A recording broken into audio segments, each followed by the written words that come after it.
Well, good evening, everyone. It is Monday night, June 24th. Welcome back to the Red Rock Northern Model Railroad. If you've been following along, my name is Jason. It's been about, I think, a month since my last update. I've actually been working hard avoiding video updates because I had some momentum and I just wanted to keep going and not spend too much time creating and editing a video. So anyways, here we are. We're at a stopping point. Let's head into the layout room. This is the duck under right there. I'm still able to get under that. So quite a few updates, or quite a bit of progress since my last update about a month ago. Been working on almost completely on scenery. Okay. I think what I'll do too is when I show the updates that I've been working on, I'll put some maybe cut in a few still images for what the scene looked like last time a month ago, 3-4 weeks ago. So and then as compared to what we have now. So I've been working on rocks. Okay, and by the way, this is Red Rock. That's Granite Creek. It's going to look like a regression there. I tore the tunnel out there in Granite Creek.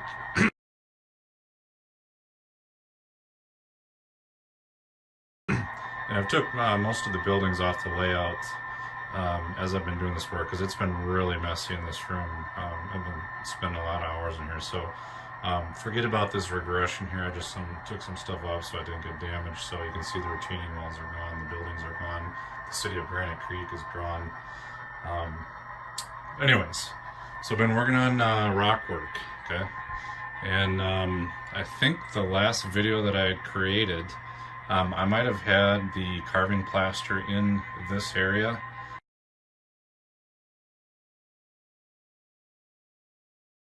I've actually redone this area a couple times. I didn't like how it came out first. I had some problems with the plaster I was working with. Turned out I was using it wrong. I was trying to carve the rocks too soon, and I've learned a few lessons along the way. But suffice to say, this area here, this is actually Granite Creek.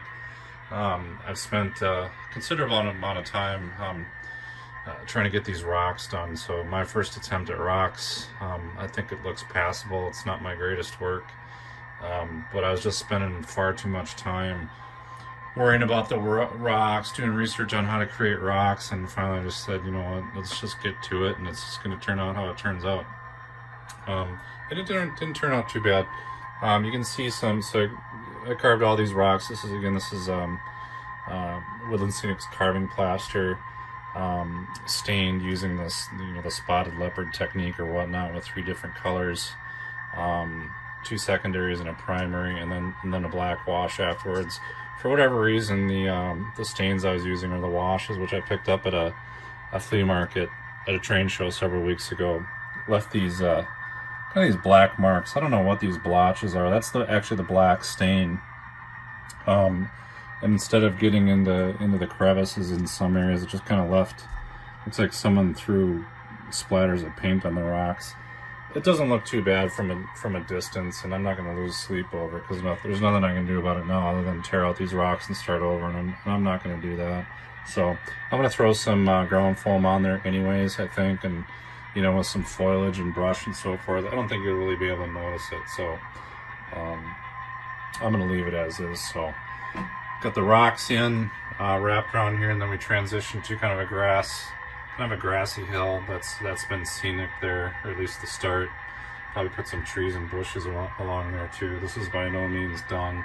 And then here's the start of the retaining wall to hide the hidden staging in Granite Creek. I took the retaining wall out so that I could do some work along here, but retaining wall slides right in here behind that area, so I designed it to slip in there. So aside from the the rock work, and I've done a lot of rock work, so we're going to continue to see that. Got some bridge abutments. I got them changed out with some different bridge abutments.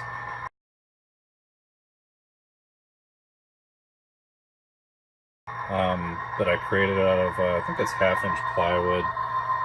So you can see I've got those abutments kind of roughed in. I'm still gonna, that's just gray primer. I'm gonna paint them a concrete color. And then I've got a 30-degree beveled edge on there. So again, they're not gonna look the greatest, but they'll be passable. And I wanna keep going here and make progress. Got the scenery and the grass put in up here. I'd taken that out a while back, so now that's back in. We got this, probably the toughest part right here, the most challenging part of this, probably the most challenging part of this whole layout. You're looking at it right here. This is actually Granite Creek.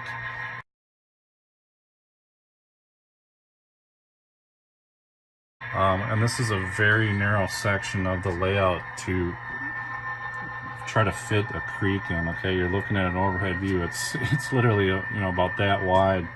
So we got trains running by here on the left, and then we got a rock wall on the right to support the the twice around grade going up. But I squeezed it in there. It's not going to look the greatest, but I was just following the track plan. So that's in. Down here we've got the other return bridge.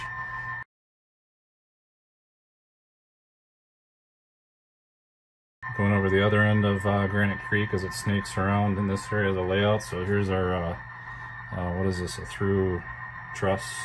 It's a truss, what's that called? A truss bridge, whatever.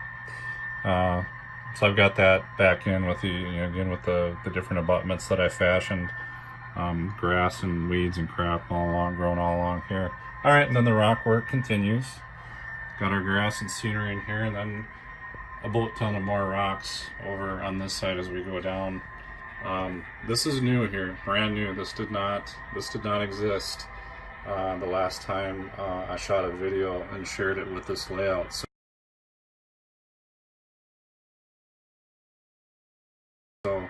I think I might have talked about it, but what I did here is coming down into the yard, into the tunnel. I talked about potentially, I knew I was gonna have a rock wall on this side, okay? You can see that, hopefully that camera shows it. Okay. On this side though is just bare backdrop, okay? Painted blue, and I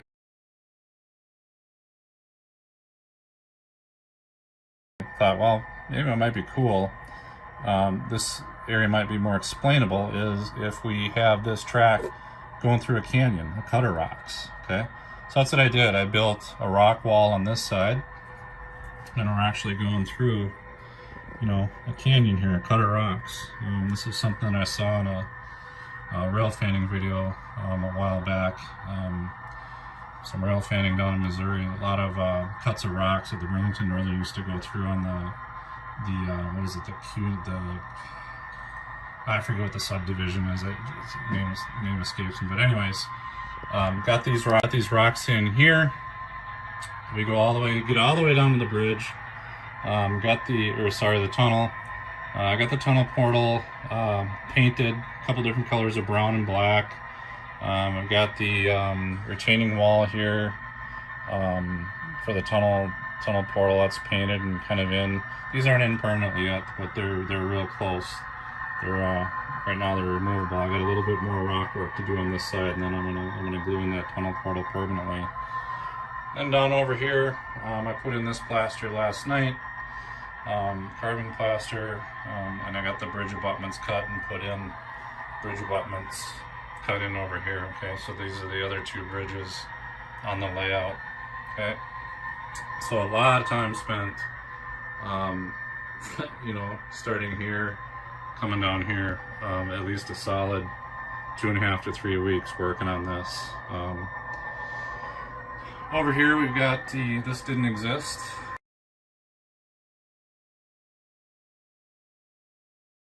Last time I shot a video, so this is the other end of the tunnel coming into the yard, and then the main line, the siding over here, and this is the yard track. So I've built up this tunnel here. Just kind of started roughing in a kind of a mountain, and this is Sculptamold here. I just put this in last night. It's still a little cold and maybe a little bit damp, but I'm gonna let that dry another night before I start painting it and putting grass on it.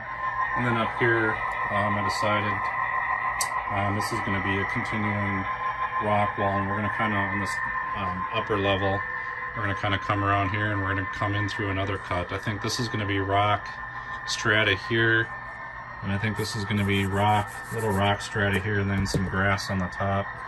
I was thinking about putting a fictitious par 3 golf course here, tee off, maybe up here, and the green in the cup is down there, who knows. I wanted to do something interesting over here other than just more rocks. So anyways, yeah, ton of work spent on this. I closed up this side. These tunnel portals are in permanently, and so I ballasted inside the tunnel before I did that. Put some grass in there, so that's starting to shape up. I spent a lot of time on these tunnel portals. These are all custom, so all these portals, for instance, this one, these are all made. This single tunnel portal is actually made out of 2 that I had to cut in half because I had to make it. Actually, this one was, I believe, cut in half and then glued back together because I had to fit them in some kind of narrow spaces. I also have to make sure that these tunnel portals are going to accommodate this 86 89 foot auto parts box car that I picked up at a train show, and this thing's just barely going to fit. Okay, but it does fit.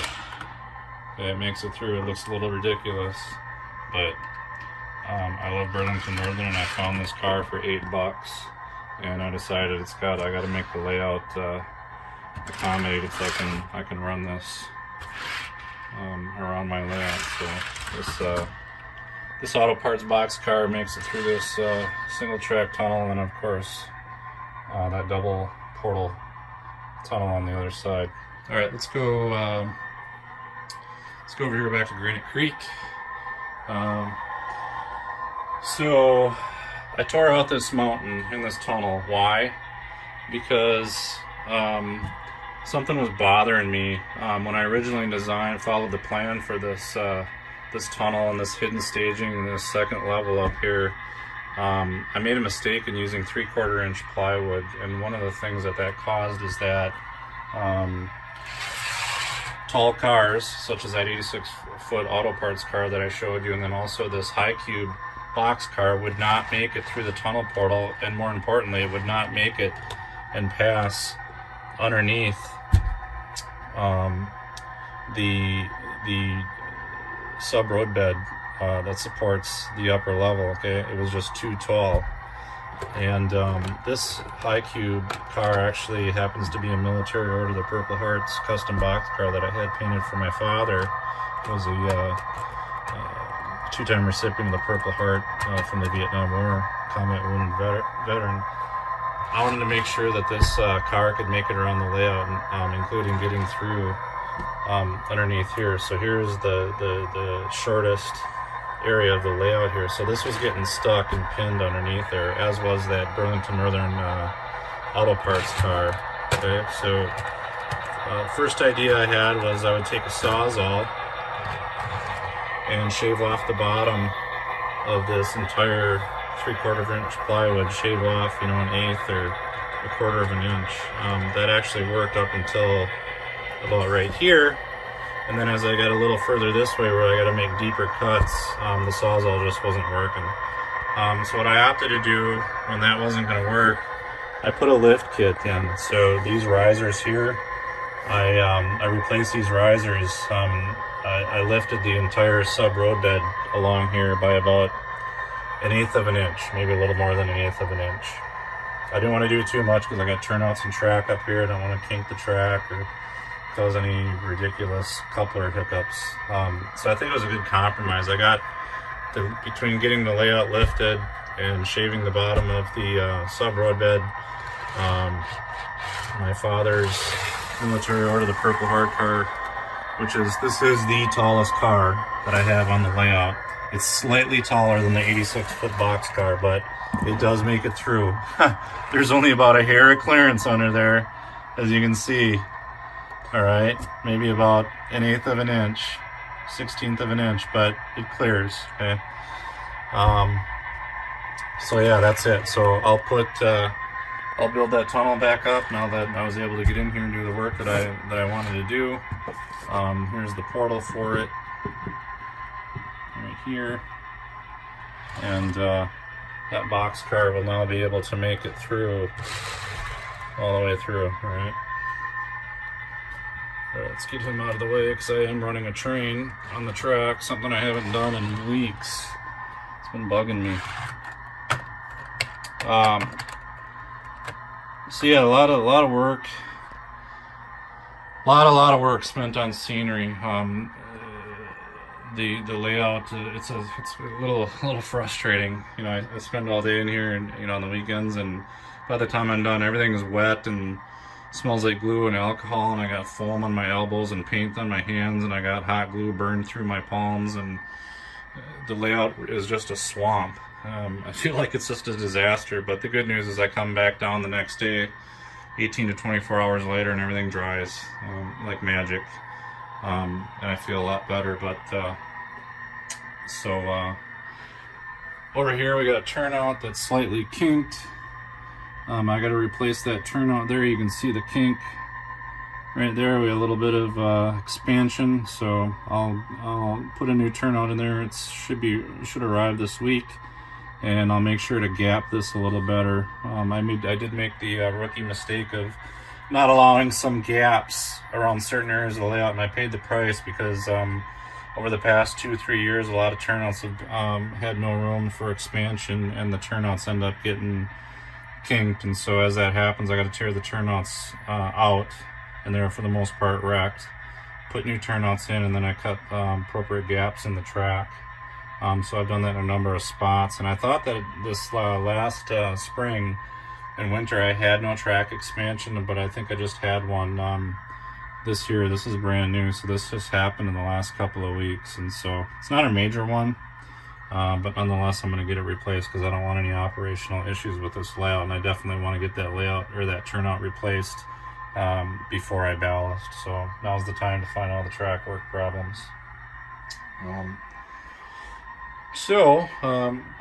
Let's use something else here. I put a little ground foam and built this out here. This is the top of the tunnel portal in Red Rock, so that doesn't look great, but it's hard to disguise a tunnel or define a tunnel with purpose here in a small layout where I can't build a big ass mountain, because I've got the Red Rock yard here. I've got, you know, the upper level here that's got main line that's got to go around the back. So the tunnel portal has to exist to support the twice around continuous running. It also supports hidden staging both in Red Rock and Granite Creek. So the portals have to be there, but unfortunately it's hard to kind of define why is that tunnel portal there. Typically it's because there's a large mountain or a hill, but I can't build out anything like that here. So this little mound of grass and dirt here is about the best I can do.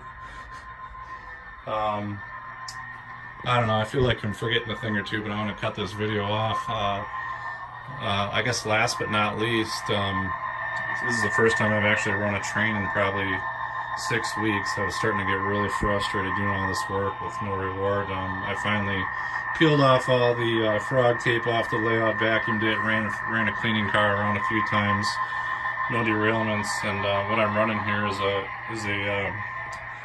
a new passenger train I picked up off of eBay last week. Now, I'm the last person in the world that's into passenger trains, alright? I don't really own any to speak of. One or two miscellaneous passenger cars that I bought a long time ago. My son's got one or two that he bought at shows, but I'm more of a freight and ops guy. But I'm really into Burlington Northern Cascade Green, and when I saw these Rivarossi 1930s passenger card sets, this is 2 sets of 4 each, so we got 8 cars here. I haggled a little bit with the guy that was selling them, and these are brand new in the box. They've got metal wheels, and I'm just loving this thing, so I'm going to run this thing down at the club. Now these are real long cars, unfortunately, because I've sized the tunnel portals and the height over here, because the high cube box car can make it around the layout, and because the 86-foot auto part car can make it around the layout, I have no problems with these long passenger cars or the high Vista Dome making around the layout. And actually the Vista Dome is actually the shorter than the high cube and the auto parts car by a fairly significant amount. So this is my quote-unquote first passenger train. You guys will have to critique this. I have no idea if the running order is correct. I've never put one of these things together, but we've got what is that? That's the baggage car. I think that's a coach car. This is the diner right here. That's the Vista Dome. This is the RPO, the post office. This is the bi-level sleeper. This is the roomette. And this is the trail car, or what I'm calling the observation car. And I can't believe, since I'm not a passenger aficionado, I can't believe I was able to rattle off and identify each one of these cars. But that's what they are. These cars are kind of cool. They're in Burlington Northern Cascade Green. They got metal wheels. All 7 out of the 8 cars did come with interiors.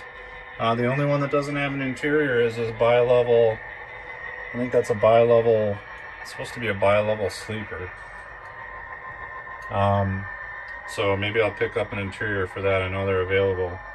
They did have horn hook couplers. I replaced them with purpose-made McHenrys. Unfortunately, that's a real easy, quick fix. Unfortunately, after I put the McHenry couplers on tonight, one thing I noticed is that they're way too low on the coupler height gauge. So I don't know if that's going to be fixable or not, or if I'm just going to have to run these temporarily, and long term I'm going to have to spend more time putting in the Kadee number 508 coupler conversion kits. Because those are the correct height. I actually do have one of these Burlington Northern passenger cars that I picked up at a train show back in November. This is when I first became aware that these things exist. So here's the diner car that I bought back in November. It doesn't have an interior, but whoever owned this before I did put a Kadee number 508 coupler conversion in, and this is the exact correct height on the coupler height gauge. So long term, maybe I go with Kadees. I know they typically work better, but I wanted to try out these McHenrys. These are McHenry number 52s on most of these, with the exception of the shorter cars. The post office and the baggage car. Those have shorter shanks, and those are McHenry number 53s. So those just basically drop right in, but again, unfortunately, on the coupler height gauge, these McHenrys are very, very short. They're way too short. In fact, the trip pins are almost dragging on the rails as they go through the turnout. So anyways, that's the layout update. I'm gonna call her quits here so I can get this video uploaded and get a couple of still images in so you can kind of maybe appreciate the progress that I've made. I've been working my ass off in here by myself. So and I've been able to plow through 2 of the most difficult scenes that have been troubling me, which has been holding me back. One is all the rock work along here in Granite Creek. The other one is finishing up George's Gorge here. Okay, so this is another riverbed, snaking around here, and then trying to figure out how I explain all this congestion going on here. We got 3 tracks going under a fictitious triple tunnel portal and overhead pass here, and so it took me a while to kind of brainstorm how can I build out the scenery here that kind of explains all of this track work in one place, and this is kind of what I came up with. Okay, yeah, that's it. So thanks for those of you that have followed me in the last couple of weeks and the last 3 years. I've been working on this. Actually, I think it's going on 4 years now. Thank you for that follow. By the way, one quick tidbit, little trivia thing here. This little section here, this was brand new. I had no idea that I was going to build this up right here until the minute that I just decided I would do that. Where this came from was I had this crappy foam kind of build up, pink foam mountain right here.